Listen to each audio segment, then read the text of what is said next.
Hello and welcome to Chetan Bharat Learning, and also welcome to Daily Polity MCQ Practice Series. In today's session, we are going to discuss the state legislature, the Scheduled and Tribal Area, and PESA Act. So let's begin with the very first question based on the State Legislative Council compared to Rajya Sabha.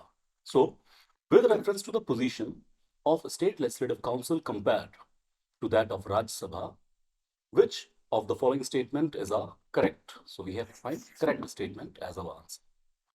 The minimum age of membership in both Rajya Sabha and Legislative Council is 30 year.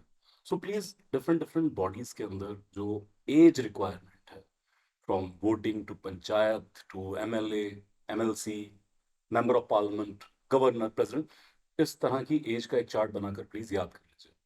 तो इससे किसी भी body के ऊपर 3-4 statement एक as वाला अभी भी पूछते हैं, वेरी स्टैटिक बट पूछा जाता है. सो हियर राज्यसभा और लेजिस्लेटिव काउंसिल दोनों में 30 ईयर ऑफ एज. सो याद रखें, लोकसभा विधानसभा दोनों में 25 साल की उम्र मिनिमम चाहिए, लेकिन राज्यसभा और लेजिस्लेटिव काउंसिल दोनों में 30 ईयर की मिनिमम एज चाहिए. Then, unlike the Rajya Sabha MP, the member of state legislative council cannot vote in elections for the president and vice president. हाँ, 2-3 चीजें मिक्स कर दी हैं इसके अंदर. अब ये वो चीजें जहां पर अगर आप पहले इस तरह से सोच के नहीं गए हैं तो फिर टाइम वेस्ट होता है. तो आपको फिर इलेक्टोरल कॉलेज ऑफ प्रेसिडेंट सोचना पड़ेगा, वाइस प्रेसिडेंट सोचना पड़ेगा, फिर ये सॉल्व होगा. तो अगर पहले से ऐसी कुछ प्रैक्टिस कर लें तो जल्दी सॉल्व हो जाते हैं question. So as far we concern election for the president, तो ओके, राज्यसभा के एमपी वोट करते हैं, इलेक्टेड एमपी वोट करते हैं. देन वाइस प्रेसिडेंट के भी इलेक्टोरल कॉलेज में राज्यसभा के एमपी होंगे. But when it comes to legislative council, it has no role to play either in president or vice president election. So here it is that unlike Rajya Sabha MP, legislative council cannot vote. It is a correct statement. Then the tenure of member of the Rajya Sabha is 6 years, while that of a legislative council it is 5 years, and this is incorrect statement. So remember, ये जो tenure का game है ये same. Rajya Sabha का as a body कोई tenure नहीं है, ever continue house है. तो ऐसे ही लेजिस्लेटिव काउंसिल जिन भी राज्यों के अंदर है वहां ये कंटिन्यू हाउस है, इसका कोई टेन्योर नहीं, डिसॉल्व नहीं किया जाता. वो अलग बात कि आर्टिकल 169 में इसको अबॉलिश कर सकते हैं, legislative council can be abolished, but dissolve नहीं होगी. लेकिन मेंबर्स का tenure in Rajya Sabha and in legislative council दोनों में 6 ईयर है. So statement is incorrect. Our answer here is A, 1 and 2 only. Moving to, with reference to the State Legislative Council, consider the following statements. The minimum strength of the council is fixed by the parliament according to the population of the state. So, क्या parliament fix कर दी है legislative council the minimum number? The statement is incorrect because the minimum number of legislative council members is fixed by the constitution itself. ਸੋ ਜਿਵੇਂ maximum ਤੇ minimum ਚੀਜ਼ਾਂ ਦਿੱਤੀਆਂ ਹੋਈਆਂ constitution ਦੇ ਵਿੱਚ. ਲੈਜਿਸਲੇਟਿਵ ਅਸੈਂਬਲੀ ਦੀ ਗੱਲ ਕਰੀਏ ਤਾਂ ਮਿਨੀਮਮ 60 ਸੀਟਸ ਹੋਣਗੀਆਂ ਤੇ ਮੈਕਸਿਮਮ 500 ਹੋ ਸਕਦੀਆਂ. ਤੇ ਐਦਾਂ ਹੀ ਜਦੋਂ ਲੈਜਿਸਲੇਟਿਵ ਕਾਉਂਸਲ ਦੀ ਆਪਾਂ ਗੱਲ ਕਰਦੇ ਹਾਂ ਔਰ ਮਿਨੀਮਮ ਸਟੈਂਡ ਦੀ ਗੱਲ ਕਰਦੇ ਹਾਂ ਤਾਂ as per constitution, not as per parliament, it is fixed at 40. तो मिनिमम 40 members रहते होंगे. Then 1/4 of the total members of the state legislative councils are elected by state MLAs. And this is also incorrect statement. So if you remember the composition of the legislative council, 1/3 members are elected by MLAs in the state, 1/3, not 1/4. 1/3 members are elected by members of local bodies. 1/12 are elected by the graduates of the state, resident of the state, and having 3 years standing degree with them. And 1/12 are elected by the teachers who are teaching at secondary level since 3 years at least. So 1/3, 1/3, 1/12, 1/12, and rest after mathematical operation 1/6 are nominated by the governor. So 1/4 statement is incorrect. Answer is neither of the statement is correct. Okay.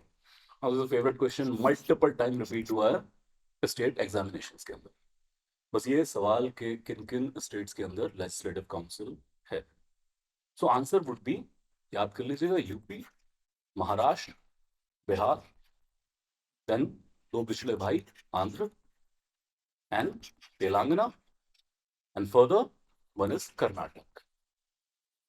सिर्फ इन 6 states के अंदर legislative assembly के साथ साथ legislative council भी है. Now we can match Uttar Pradesh, yes it is there. Karnataka it is there. Tamil Nadu is not there. Tamil Nadu से खासकर सावधान रहेगा. 2011 से पहले यहाँ पर लेजिस्लेटिव काउंसिल हुआ करती थी, बाद में अबॉलिश कर दी गई है. Then Maharashtra is there. Madhya Pradesh, although a huge state but not there, and Telangana it is there. So answer would be C, 1, 2, 4 and 6. You can match this thing up. Coming to, with reference to the comparative procedures of passage of money bills in the parliament and the state legislature, consider the following statement and find correct statement as your answer. It can be introduced in the parliament on the recommendation of president. For the state legislature, it is the governor.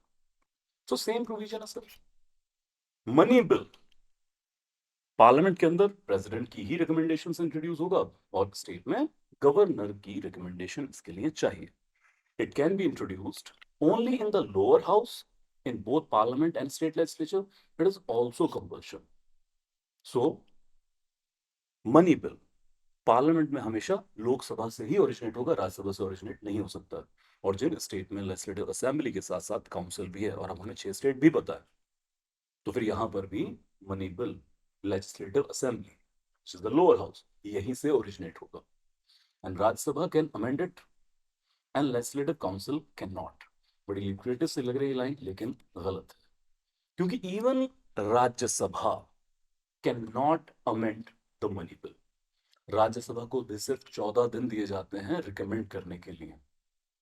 14 दिन में अगर कोई action नहीं लिया तो bill pass ही समझा जाएगा. ऐसे ही लेजिस्लेटिव काउंसिल को भी सिर्फ 14 दिन मिलते हैं रिकमेंडेशन देने के लिए, तो ये भी खुद से अमेंड नहीं कर सकते हैं.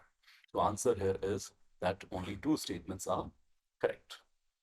Coming to, consider the following statement with respect to the administration of 6th scheduled area. So these are related to Schedule 5 and Schedule 6. That is related to administration and control of tribal areas in different of states. But 6th state is specially carved out for the 4 northeastern state, that is Assam, Meghalaya, Mizoram, Tripura. और rest of the state में अगर कहीं पर tribal area है, so that will be dealt according to Schedule 5.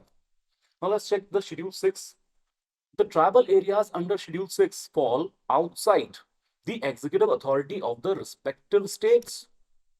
भाई मान लीजिए असम के अंदर अगर कोई शेड्यूल एरिया जिसको ऑटोनोमस डिस्ट्रिक्ट भी कहा जाता है, वो बना दिया गया, तो क्या स्टेट की लेजिस्लेटिव या एग्जीक्यूटिव कॉम्पिटेंस से बाहर हो जाएगा? Answer is no.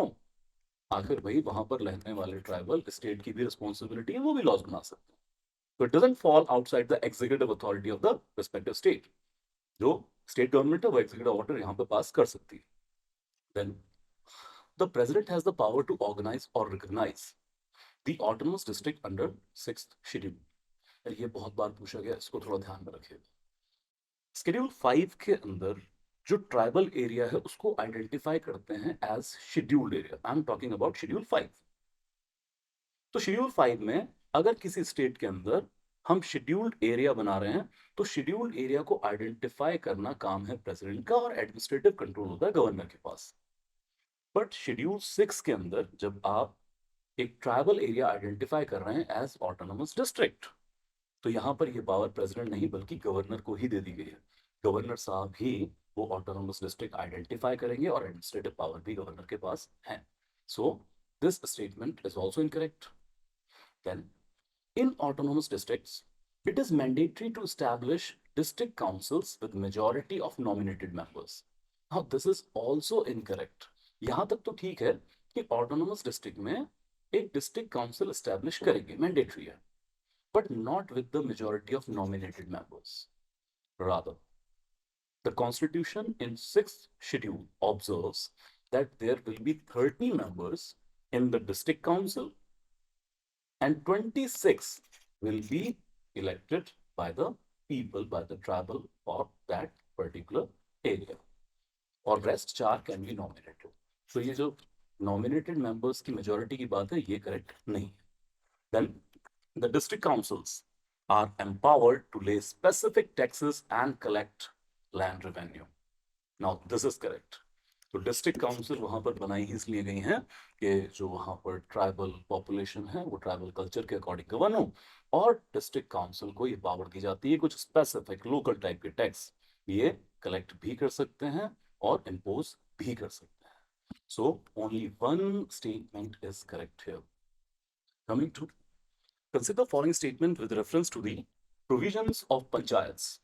Extension to the Scheduled Areas Act 1996, or famously called as PESA Act. 73rd Amendment 1992 के तहत पंचायतों को कॉन्स्टिट्यूशनल स्टेटस दे दिया गया. सारे राज्यों में एक जैसी पंचायत है. लेकिन आर्टिकल 243M के तहत शेड्यूल्ड एरिया को एक्सक्लूड कर दिया गया फ्रॉम पंचायती राज इंप्लीमेंटेशन. तो जहां भी अगर किसी स्टेट के अंदर शेड्यूल्ड एरिया है अंडर शेड्यूल 5, वहां पर पंचायती राज एक्ट लागू नहीं होगा. लेकिन 1996 आते आते हमें एहसास हुआ कि भाई अगर हमें ट्राइबल एरिया को मेन स्ट्रीमिंग में शामिल करना है तो मॉडर्न डे गवर्नेंस के कुछ टूल्स तो इंप्लीमेंट करने पड़ेंगे. एंड व्हाट बेटर देन पंचायती राज. तो पंचायती राज जैसी ही या पंचायती राज की ही कुछ प्रोविजन को with suitable modification according to tribal culture implement करने के लिए in scheduled area under schedule 5 हम पेसा एक्ट पास करते हैं. पार्लियामेंट पेसा एक्ट पास करती है. So find the correct statement about it. It confers power to gram sabha to ensure proper functioning of the panchayat. Yes sir. बल्कि PESA act का एक मेन ऑब्जेक्टिव है to make gram sabhas as a nucleus of all the activities. Then, scheduled tribes have been ensured that at least 50% reservation of seats at every panchayat in scheduled area. तो जहां कहीं पर भी scheduled area announce किया गया, suppose this is Himachal Pradesh, this is like Lahaul Spiti, और लाहौल स्पीति में कोई scheduled area आइडेंटिफाई कर दिया, कौन करेंगे? प्रेसिडेंट साहब.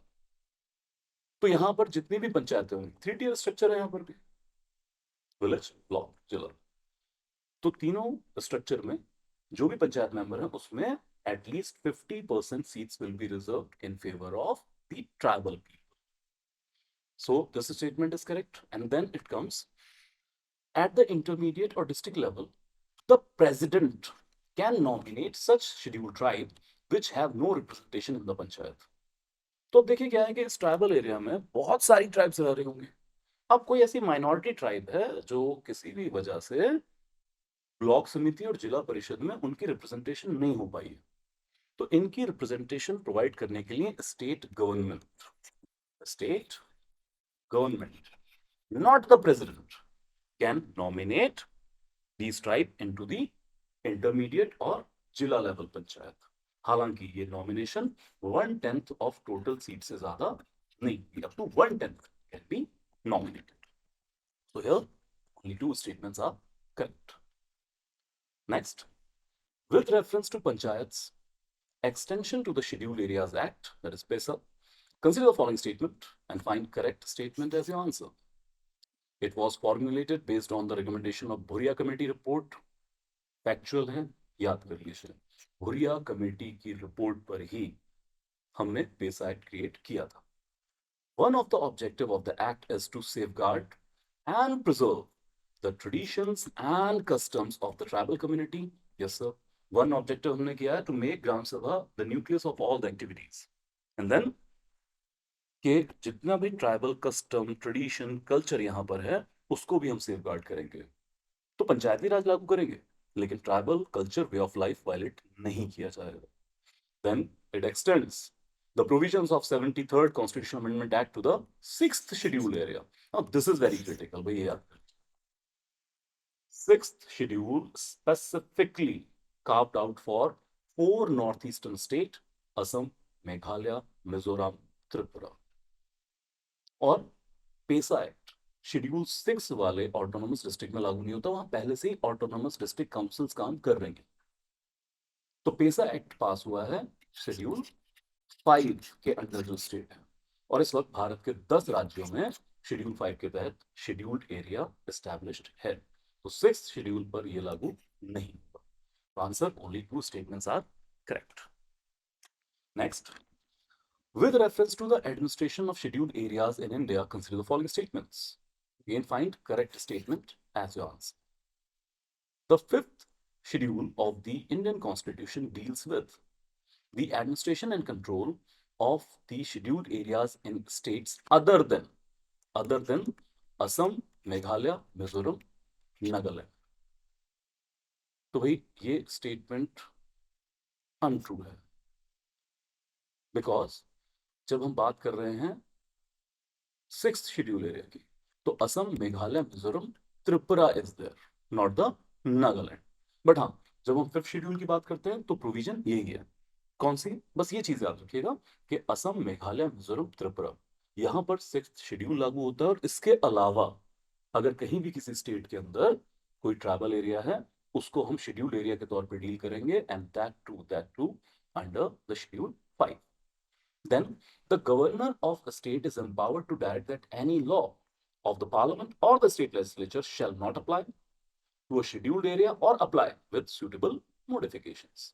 तो देखिए क्या है कि शेड्यूल्ड एरिया का एडमिनिस्ट्रेशन ही हमें बाकी स्टेट के एडमिनिस्ट्रेशन से डिफरेंट करना है, ताकि वहां एडमिनिस्ट्रेशन ट्राइबल्स की रवायतों के अकॉर्डिंग चल सके. तो यहाँ पर गवर्नर को यह पावर दी गई है कि वो नोटिफिकेशन के थ्रू ये कह सकते हैं कि पार्लियामेंट का कौन सा एक्ट और स्टेट लेजिस्लेचर का कौन सा लॉ या तो यहाँ कंप्लीटली लागू नहीं होगा, और अगर लागू हो रहा है तो सुटेबल मॉडिफिकेशंस के साथ लागू.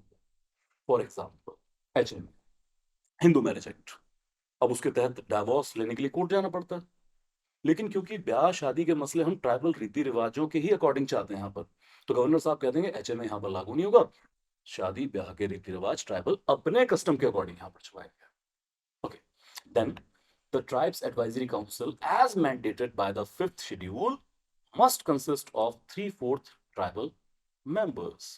तो यहाँ पर बेसिकली होती है एक ट्राइब एडवाइजरी काउंसिल जो स्टेट लेवल पर होगी, और फिर यहाँ पर शर्त यह है कि tribes advisory council which is an advisory body, उसके 3/4 मेंबर ट्राइबल में से ही चुने जाएंगे. This is a correct statement, hence 2 statements are correct.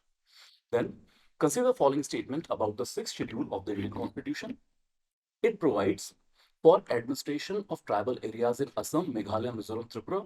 Yes sir, that is correct. देखिए बहुत बार स्टेट लेवल पे ही पूछा गया है 6th शेड्यूल में कौन कौन से स्टेट्स आते हैं, तो असम, मेघालय, मिजोरम, त्रिपुरा याद रखें.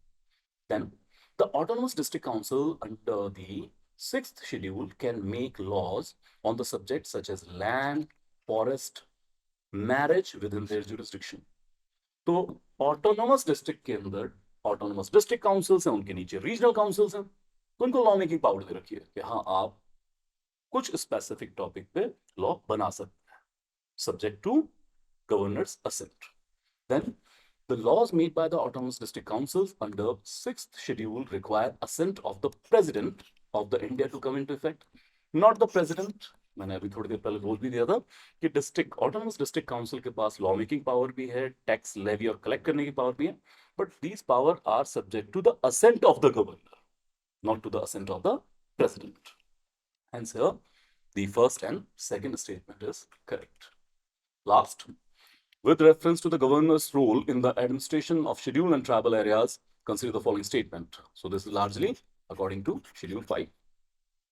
The governor submits its annual report to the president regarding the administration of scheduled areas in the state.